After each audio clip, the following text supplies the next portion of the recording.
In February 2024, Buckingham Palace issued a statement that brought the nation to a standstill. King Charles Roman III, who had waited decades for the crown, was diagnosed with cancer.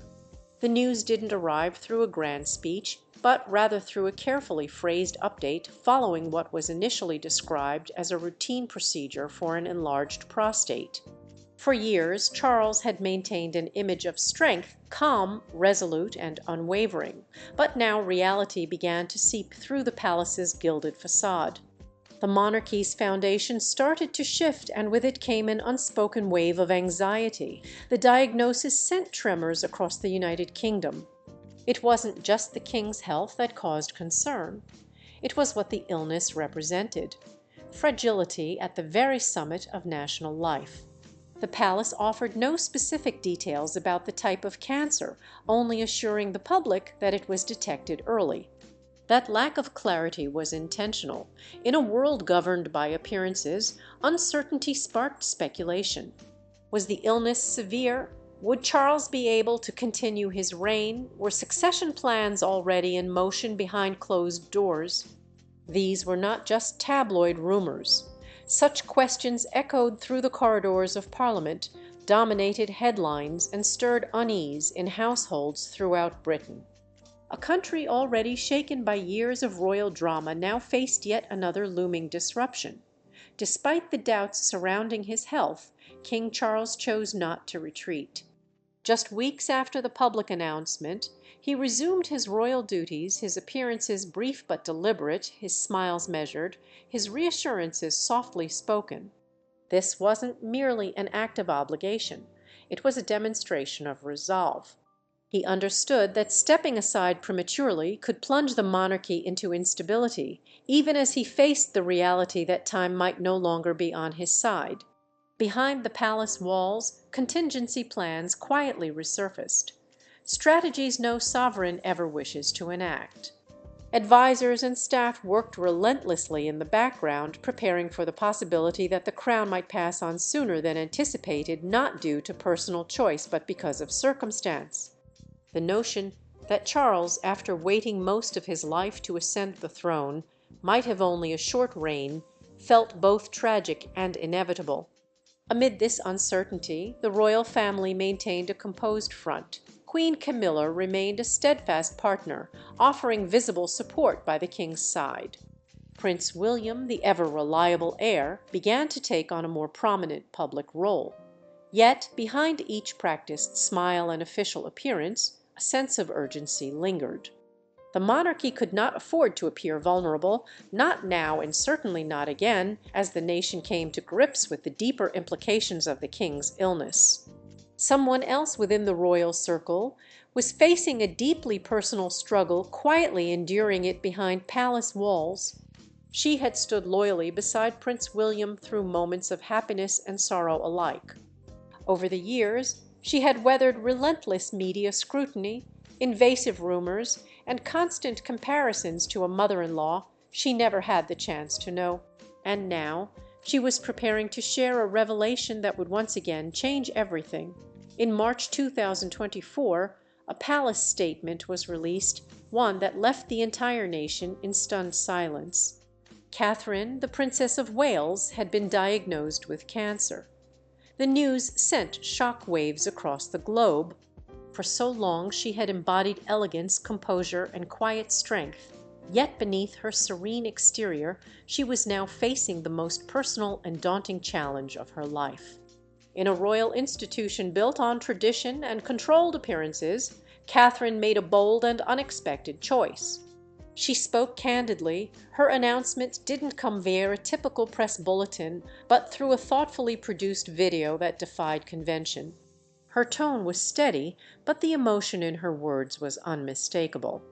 She spoke openly about her diagnosis, her journey into preventative chemotherapy, and the heavy emotional toll of revealing something so intimate to the world.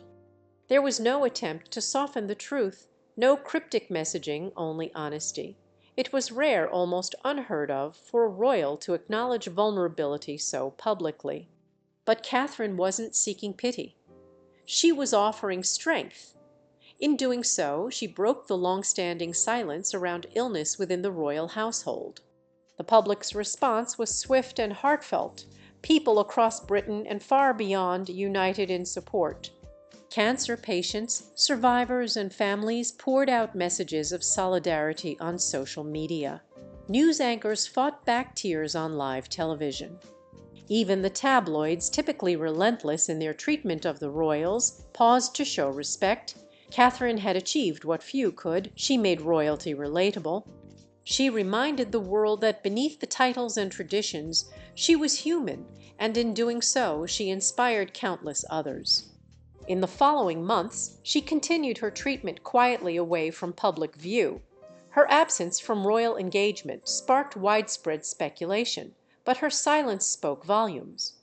It wasn't a withdrawal, it was a period of transformation. No longer defined solely as a supportive spouse or the polished mother of a future monarch, she emerged as something much stronger, a survivor. By September 2024, she announced she had completed chemotherapy, and a wave of relief swept the nation. From Kensington Palace to hospital wards across the country, people exiled. By January 2025, Catherine had entered remission. But her return to royal duties marked a new chapter. She came back changed, more resilient, more focused, more driven, and she immediately got to work. Her public appearances now carried deeper meaning, not just due to her status, but because of the journey she had endured. She stepped forward as a vocal advocate for early cancer detection, equitable treatment access, and emotional resilience amid illness. Her speeches, once carefully measured and restrained, now carried a quiet intensity. She had found her voice, and people listened. As her health improved and her influence expanded, another transformation was quietly taking place. Her position within the royal family was beginning to evolve. Once bound by tradition and quiet support, she began to evolve. Behind palace doors, hushed conversations unfolded, discussions never meant for public ears. While Catherine had battled her illness in silence, what followed would place her in a role no one had entirely foreseen. Emerging from the shadows of her illness, Princess Catherine didn't merely reappear, she transformed the very idea of public presence. The woman who had endured one of life's harshest trials now stood at the heart of national admiration, stronger, wiser, and more empowered than ever. Yet her transformation wasn't defined by a crown or a title. It was something gentler, more intentional. Something that would take root and bloom. The Royal Horticultural Society, known for its deep-rooted traditions and historic prestige, introduced a new rose, a coral pink floribund, soft yet striking, delicate yet resilient. It bore a simple but powerful name, Catherine's Rose. This was more than a symbolic gesture. Carefully cultivated by Hartkiss roses, the flower was chosen not only for its beauty, but for what it stood for. Its scent, laced with whispers of Turkish delight, evoked grace and refinement, but its significance ran deeper. Each sale of Catherine's Rose would support the Royal Mast and Cancer Charity, the very institution that had once walked beside her through her darkest hours. It was a poignant full-circle moment, a living symbol of her path, a quiet tribute to her pain, her strength, and her journey of healing now offered to others. When the rose was unveiled at the prestigious IHS Chelsea Flower Show in May 2025, it was more than an exhibition of horticulture. It marked a shift in cultural perception. The Princess of Wales had become more than an icon of elegance. She had become a beacon of resilience. Among the polished displays and royal pageantry, her rose stood not just as a floral ornament, but as a statement. Nature, once her sanctuary, now carried her message to the world. And that message was unmistakable. There is power in vulnerability, strength in survival, and meaning in using that strength to uplift others. Yet, it wasn't only the rose that moved hearts. It was the story behind it. The purpose, the timing, the symbolism. Catherine had stepped beyond the confines of royal expectation and created something deeply human, deeply impactful. In doing so, she reshaped how people saw her, not just as the future queen, but as a true leader, one who had endured suffering and made the conscious choice to rise. Not just someone waving from a balcony, but someone who met people in their pain, their hopes, their healing. As Catherine's rose began to bloom in gardens and homes across the UK, so too did her influence. She was no longer merely admired. She was deeply respected. The world had witnessed her fall and then her quiet, purposeful rise. With each petal of her namesake flower, the monarchy inched closer to something renewed. Not just tradition, but transformation. What many overlooked, however, was that Catherine's tribute wasn't the first of its kind. It was part of a growing legacy, one already reflected in the lives of her children, whose own symbolic meanings had begun to blossom. Even before Catherine's rose took the spotlight, the tradition of naming flowers after members of the royal family had flourished into a quiet, powerful language of legacy, a garden that continues to grow with each generation. These weren't just random acts. They were symbolic gestures, public tributes that rooted each royal family member into the cultural fabric of Britain. Much like the monarchy itself, every flower planted told a meaningful and deeply personal story. And it all began with a name, George, a name carrying the weight of legacy and expectation. When Prince George was born in 2013, celebrations echoed across the Commonwealth.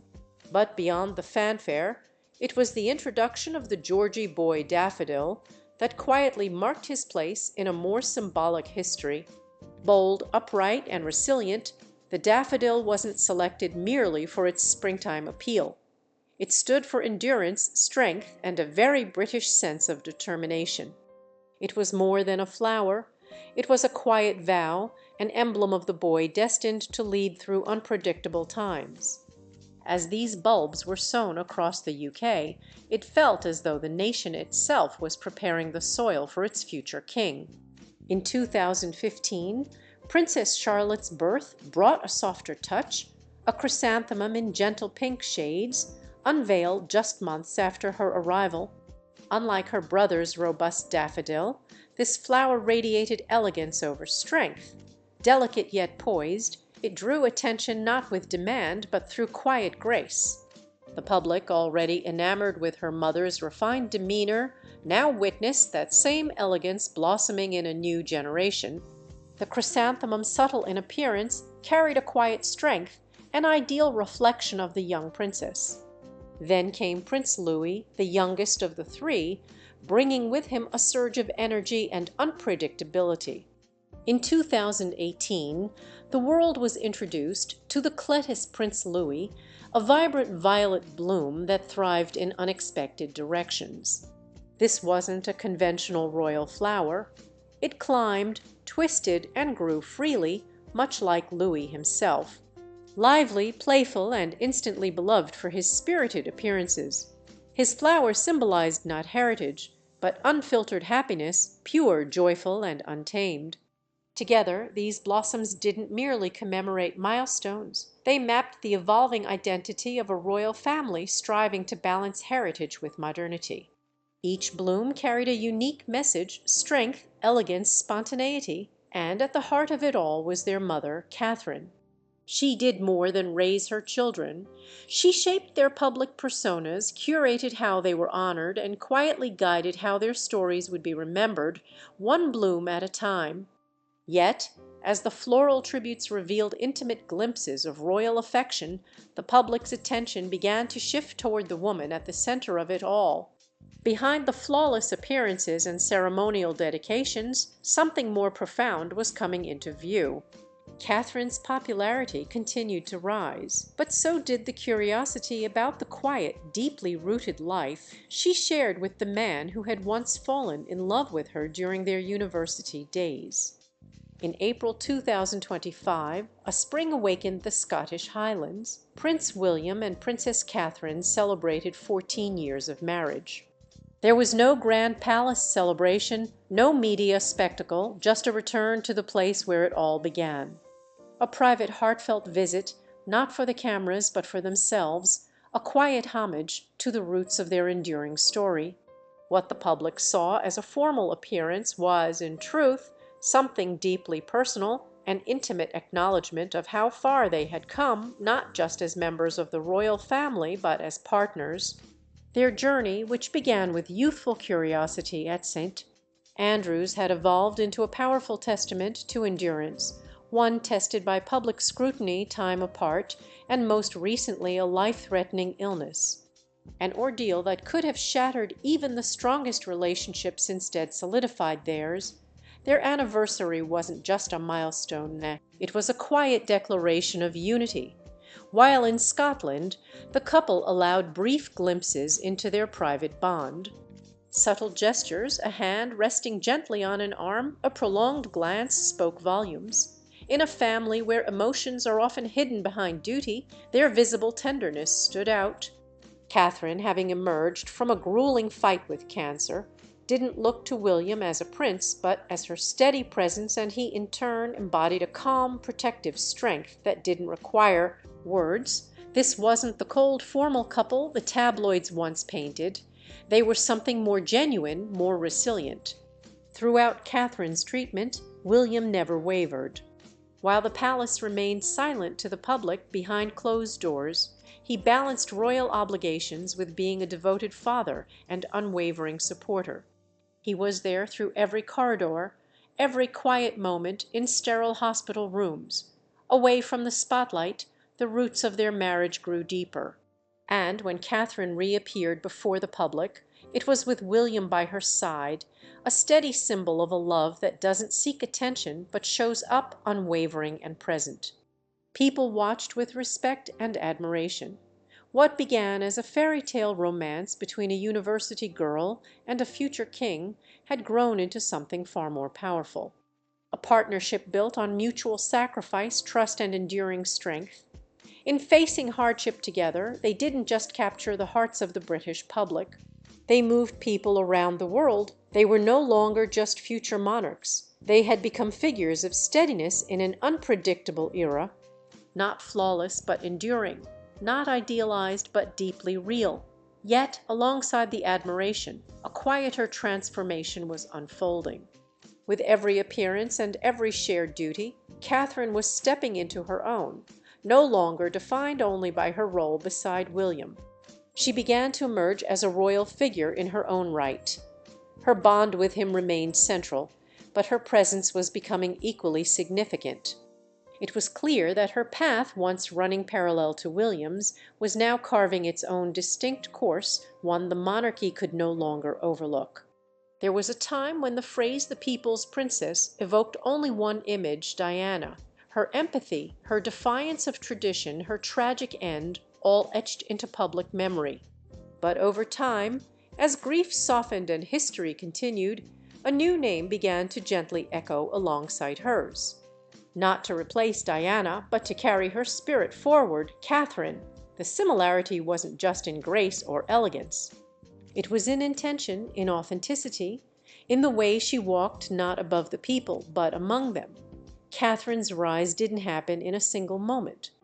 It wasn't defined by any grand gesture, but by a steady accumulation of choices, grounded in compassion, purpose, and quiet strength. Her schedule became increasingly packed with appearances and commitments surpassing what had ever been expected of her.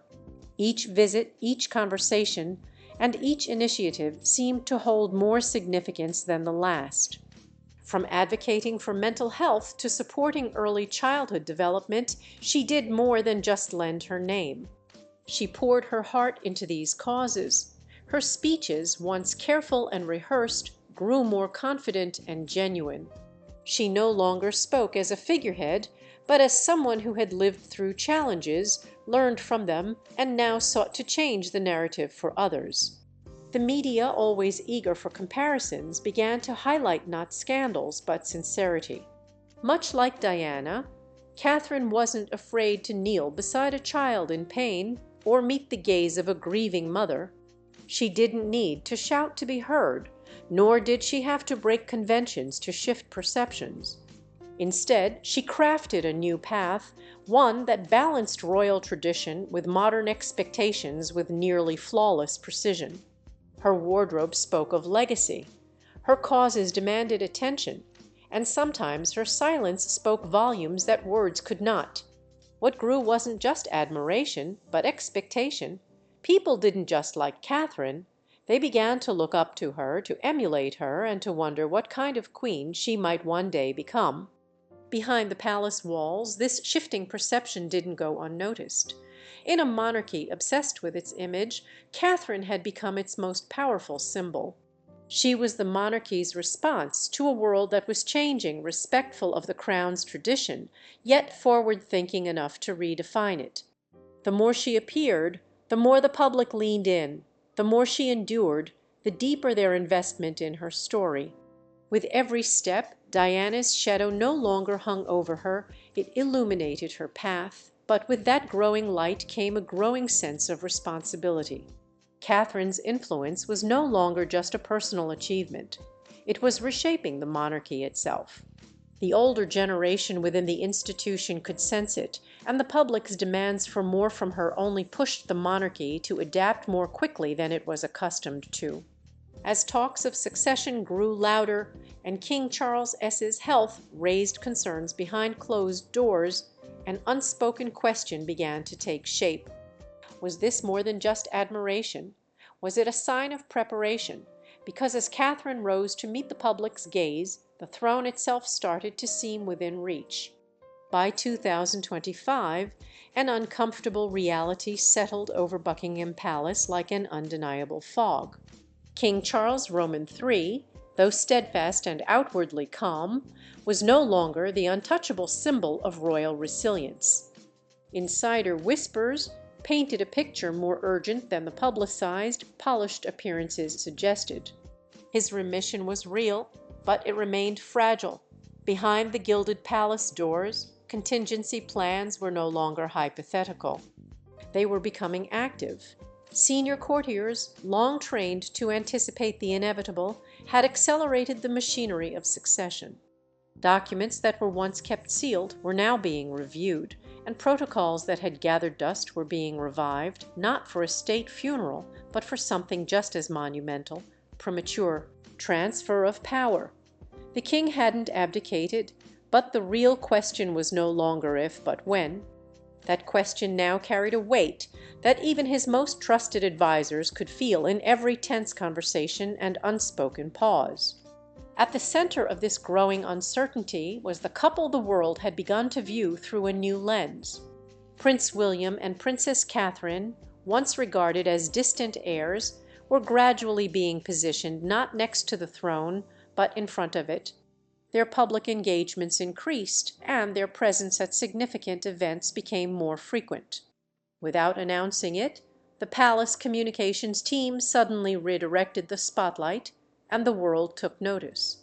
Headlines across Europe and America no longer questioned whether William would become king, but focused on how soon it might happen. However, the media wasn't the only force driving this narrative. Sources close to the royal family confirmed that private meetings were taking on a more strategic nature. Legal teams were reassessing estates, and military briefings, once reserved for the reigning monarch, were reportedly being shared with William. As these actions became more difficult to hide, public curiosity shifted into expectation. Polls indicated that an increasing number of citizens supported a smooth early transition. They believed the monarchy needed youth, stability, and vision, all qualities that William and Catherine seemed to represent. For the royal family, it was a delicate balance. On one hand, honoring the king's legacy and his struggle with illness, and on the other, recognizing that the monarchy's survival depended on progress, not nostalgia. Every move William and Catherine made in public seemed calculated but essential. A handshake was no longer just a gesture. It became a glimpse into future leadership. A speech was more than a statement. It was a practice run for governance. Behind these seemingly small moments, the palace moved with careful consideration toward a potential historic shift in the monarchy. Yet it wasn't just the logistics and public perception that were undergoing change. Beneath the surface, something more personal was unfolding, something the media had yet to fully capture. Amid the growing political speculation and strategic maneuvers, a single private moment would reshape the entire narrative of this transition. This moment didn't revolve around William, but Catherine. The meeting she was about to have with the king would reveal more about the future of the monarchy than any official announcement ever could. It took place quietly away from the press, the cameras, and the endless chatter of palace aides, a simple private lunch with only two people. One was a monarch whose reign was now overshadowed by uncertainty, and the other was a woman once dismissed by the royal press as common, now standing on the brink of something much more significant. When King Charles invited Princess Catherine to dine with him that day, it was more than just a polite gesture. It was a moment of immense consequence. Behind the closed door, something fundamental shifted, not just in tone, but in power. And though the palace issued no statement, the weight of that conversation would resonate far beyond Buckingham Palace. The impact of that meeting was undeniable, sparking immediate speculation. What could they have discussed? Was it simply a reflection on her recent recovery and return to public life? Or was there something more significant at play? Perhaps it was an acknowledgment of the role Catherine was now being prepared to take on. For years she had been regarded as the graceful consort, supportive but secondary. Yet, in the wake of King Charles's health struggles and William's quiet preparation for the throne, Catherine had grown into more than just a symbolic royal figure. She was evolving into a powerful presence, and it appeared the king was ready to recognize it, if only to her. Royal observers began to dissect every detail, the timing, fueling, and even the lunch menu, which was leaked by insiders. However, the true significance wasn't in those details, it lay in the symbolism. A king, unsure of how much longer he could bear the weight of the crown, meeting with the woman who, in the eyes of the public, had already begun to carry it in spirit. This wasn't a formal meeting about succession planning, it was something much more personal, more potent. It was a reckoning, a moment of acknowledgement, and perhaps a quiet transfer of trust. In the following days, subtle signs began to emerge. Catherine was given more solo engagements. Her role alongside the queen consort grew, and her presence next to William took on a new gravity, no longer just complimentary but commanding. Commentators began to describe Catherine not merely as a future queen, but as a current architect of the royal image. The public responded in kind. Approval ratings surged with polls showing strong support not only for William's eventual reign, but for Catherine's leadership beside him. People weren't just watching her rise. They were actively supporting it. If that lunch indeed marked the passing of a torch, it wasn't simply from a king to a princess. It symbolized a shift from an era of tradition-bound monarchy to a new vision of leadership, one defined by empathy, resilience, and grace forged through hardship. Catherine hadn't sought power. She had earned it quietly through pain, brilliance, and determination. Now, while the crown may not yet rest upon her head, the weight of it has already settled on her shoulders. From a university student thrust into global attention to a duchess molded by duty, a mother tested by crisis, and a survivor who now commands the admiration of the nation, Catherine's journey is no longer solely about royalty.